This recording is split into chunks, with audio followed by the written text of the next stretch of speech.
ভাবুন তো, আপনি বিয়ে করতে গেছেন, বরযাত্রী নিয়ে কনের বাড়িতে পৌঁছে গেছেন, সবকিছু ঠিকঠাকই চলছে, কিন্তু খাবার পরিবেশনের সময় দেখলেন আপনার প্লেটে আস্ত একটা খাসি নেই। আর একটা আস্ত খাসি না থাকার কারণে শেষ পর্যন্ত আপনার বিয়েটাই ভেঙে গেল। শুনতে অবাক লাগলেও ব্রাহ্মণবাড়িয়ার আখাউড়ায় এমনই একটি ঘটনা সামাজিক যোগাযোগ মাধ্যমে ব্যাপক আলোচনার জন্ম দিয়েছিল। আর সেই ঘটনার বর জুনায়েদ মিয়া 24 ঘন্টার মধ্যে আবারও বিয়ে করেছেন। তবে এবার গল্পটা একটু অন্যরকম। চলুন শুরু থেকে পুরো ঘটনাটা একটু পরিষ্কার করে দেখা যাক। আখাউড়ার তোলাতলা গ্রামের এক তরুণীর সঙ্গে প্রবাসী যুবক জুনায়েদ মিয়ার বিয়ের দিন তারিখ ঠিক হয়েছিল।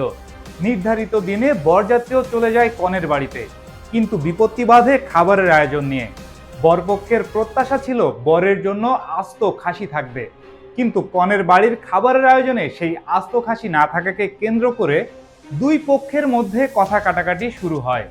এক পর্যায়ে পরিস্থিতি এতটাই উত্তপ্ত হয়ে যায় যে কনে পক্ষ বিয়ে ভেঙে দেওয়ার সিদ্ধান্ত নেন। এরপর উপহার সামগ্রী সহ বরপক্ষকে বাড়ি থেকে বিদায় করে দেওয়া হয়। ঘটনাটি ছড়িয়ে পড়তেই সামাজিক যোগাযোগ মাধ্যমে শুরু হয় নানা আলোচনা। কেউ বলছিলেন শুধু একটি খাসিকে কেন্দ্র করে সত্যিই কি একটি বিয়ে ভেঙে যেতে পারে। আবার অনেকেই বিষয়টিকে দেখেছেন দুই পরিবারের মান অভিমান, প্রত্যাশা আর সামাজিক রীতিনীতির সংঘাত হিসেবে। তবে এখানেই গল্প শেষ নয়। বিয়ে ভেঙে যাওয়ার পর এবার নতুন করে আলোচনায় আসে সেই বর জুনায়েদ মিয়া। মঙ্গলবার রাতেই ব্রাহ্মণবাড়িয়ার কসবা উপজেলার নেয়ামতপুর গ্রামে কনের মামার বাড়িতে জান্নাতুল ফেরদৌস আক্তারের সঙ্গে তার বিয়ের আনুষ্ঠানিকতা সম্পন্ন হয়। নতুন কনে জান্নাতুল ফেরদৌস কসবার সায়দাবাদ সরকারি কলেজের স্নাতক প্রথম বর্ষের ছাত্রী। বরের ছোট ভাই পারভেজ রানা জানিয়েছেন দুই পক্ষের আলোচনার পরই নতুন করে এই বিয়ের আয়োজন সম্পন্ন হয়। এবার দেনমোহর নির্ধারণ করা হয়েছে 6 লাখ টাকা। আর সবচেয়ে মজার বিষয় হলো, আগের সেই খাসি কাণ্ডের পর এবার কিন্তু খাবারের আয়োজনে খাসি ছিল। নতুন কনে পক্ষের দেওয়া খাবারের একটি ভিডিওতে দেখা গেছে বরের জন্য খাসির আয়োজন করা হয়েছে। বর সহ সবাই আনন্দের সঙ্গে সেই খাবার খাচ্ছেন।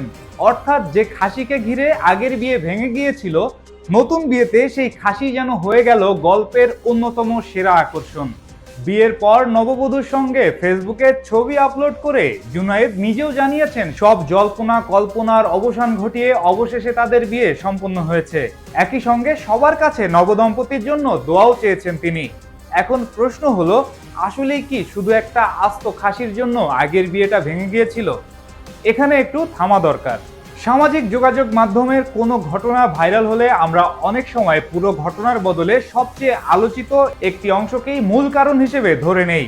এই ঘটনাতেও আস্ত খাসি বিষয়টি সবচেয়ে বেশি আলোচনায় এসেছে, কিন্তু বাস্তবে দুই পরিবারের মধ্যে কি ধরনের কথা কাটাকাটি হয়েছিল, কে কি বলেছিলেন, কিংবা ঠিক কোন পরিস্থিতিতে বিয়ে ভাঙার মতো সিচুয়েশন তৈরি হয়েছিল, সেটি নিয়ে সামাজিক যোগাযোগ মাধ্যমে নানা ধরনের বর্ণনা পাওয়া গেছে। তাই এটাকে শুধু খাসি না থাকায় বিয়ে ভেঙে গেল এভাবে দেখলে হয়তো পুরো ঘটনাটা বোঝা যায় না, বরং এটাকে দুই পরিবারের প্রত্যাশা, সামাজিক সম্মানবোধ, বিয়ের আয়োজন এবং মুহূর্তের উত্তেজনার একটি ঘটনা হিসেবেও দেখা যায়। তবে শেষ পর্যন্ত জুনায়েদ মিয়া বিয়ে করেছেন, আর এবার সেই বিয়েতে খাসির আয়োজনও হয়েছে।